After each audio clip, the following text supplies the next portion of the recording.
어떻게 예술가 없이 예술을 하는 시대가 가능했을까라는 겁니다. 그 질문이 저 두 번째 질문입니다. 과학은 제가 과학이란 말을 혐오하게 됐습니다. 너무 짜증이 나요. 과학이라는 말 듣기만 해도 짜증이 나는데 인정하지 않을 수가 없습니다. 인정하지 않을 수가 없어요. 여러분 바꿔서 생각을 해보세요. 바꿔서. 그러니까 제가 여기서 여러분 오늘 예술이라는 단어를 많이 쓸 텐데요. 이 예술이라는 단어를 인문학이라는 단어하고 그냥 동의어로 생각하고 들으셔도 됩니다. 오늘은. 예. 제가 예술 분야에서 왔기 때문에 예술이라는 말을 쓰지만 사실은 인문학의 시대가 막을 내리고 있다는 거예요. 인문학의 시대가 막을 내리고 있다. 예. 인문학이라는 거는 우리가 언어로 쌓은 지식이거든요. 인문학이 뭐냐고 하면은 답이 여러 가지가 있을 수 있겠죠. 인문학이 뭡니까? 뭐 철학입니다, 미술입니다, 뭐 종교입니다. 여러 가지 답이 있을 수 있겠죠. 근데 그 인문학이 뭐냐는 거의 핵심은 뭐냐면 그것이 언어로 쓰여졌다는 거예요. 사람의 말로 쓰여졌다는 거예요. 예. 철학도 사람의 말로 생각하는 거잖아요. 말로 생각하는 거예요, 이거. 말로. 문학은 뭘까요, 문학? 말로 재미를 만들어내는 거잖아요.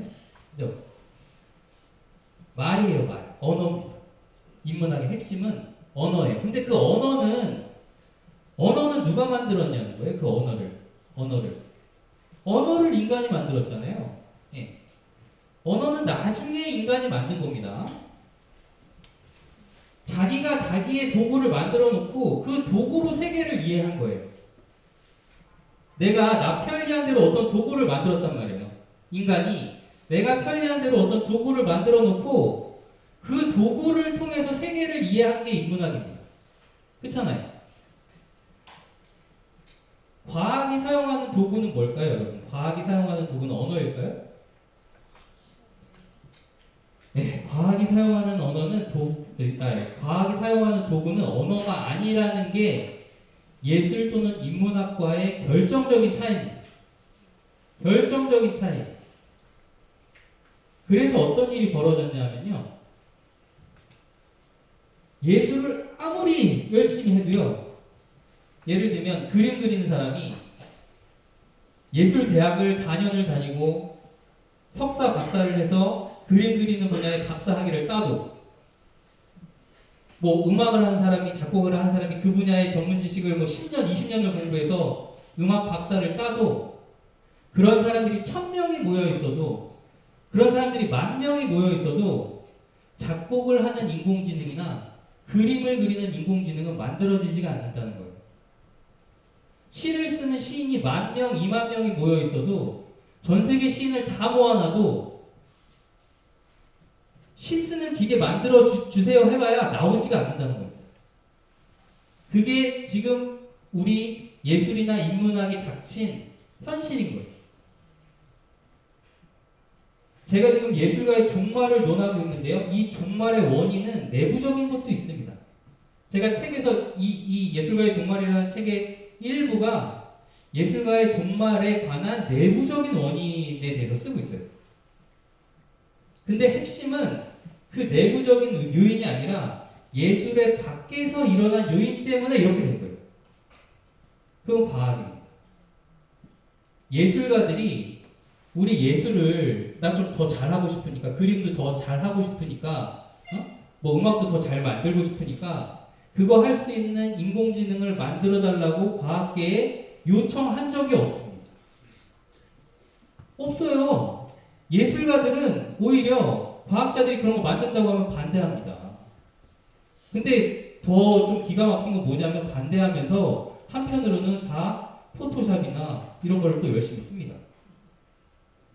너무 모순적이에요. 너무 모순적이에요.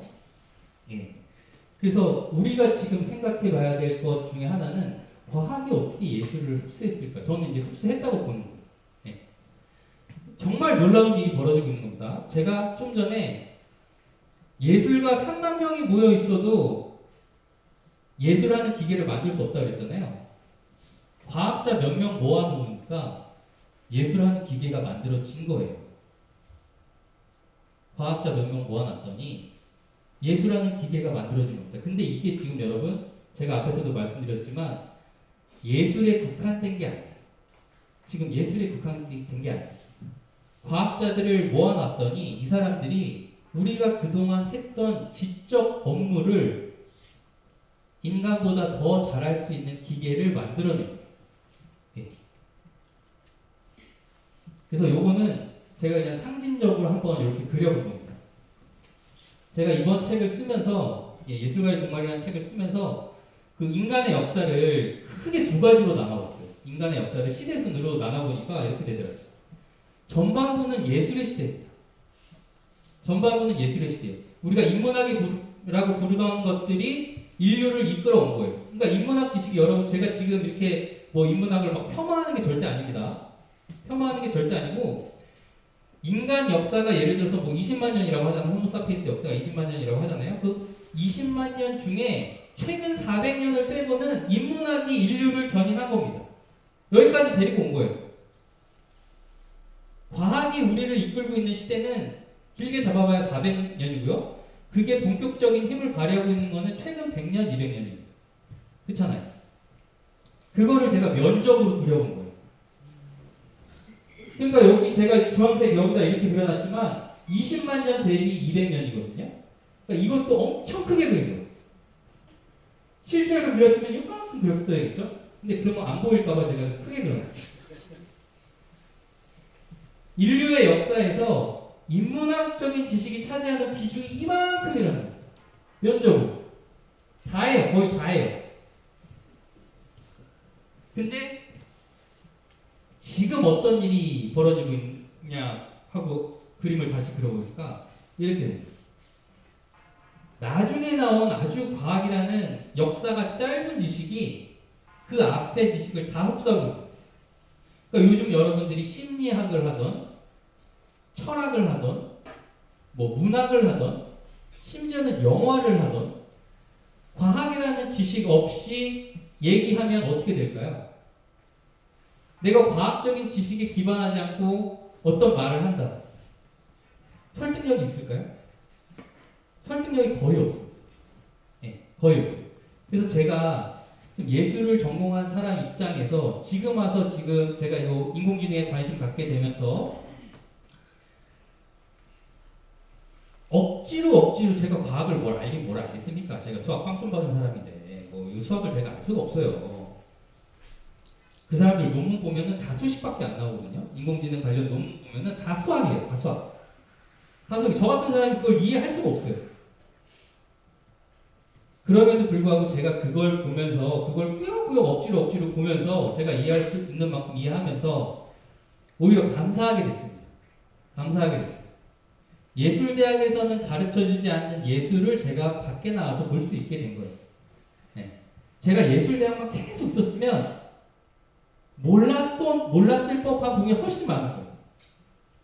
그러니까 여러분 요즘 융합하잖아요. 그리고 제가 예술전공자인데 인공지능 얘기하는 게 이상하잖아요. 내가 뭘 한다고 지금 뭐 인공지능을 얘기를 합니까? 이거 어불성설이거든요. 말이 안 되는 건데 요즘은 여러분 정말로 지식이 칸막이가 없어지는 세상입니다. 요즘 벌어지고 있는 일을 이해하기 위해서는요, 지식의 칸막이를 빨리 없애셔야 돼요. 그죠? 네. 내 전공이 뭐니까 난 요것만 알면 돼라고 생각하는 거는 정말 도움이 되지 않는 시대예요. 그래서 저는 오히려 인공지능에 관심을 가지면서부터 예술에 대해서 새롭게 이해한 측면이 좀 크다는 것을 말씀을 드리겠습니다.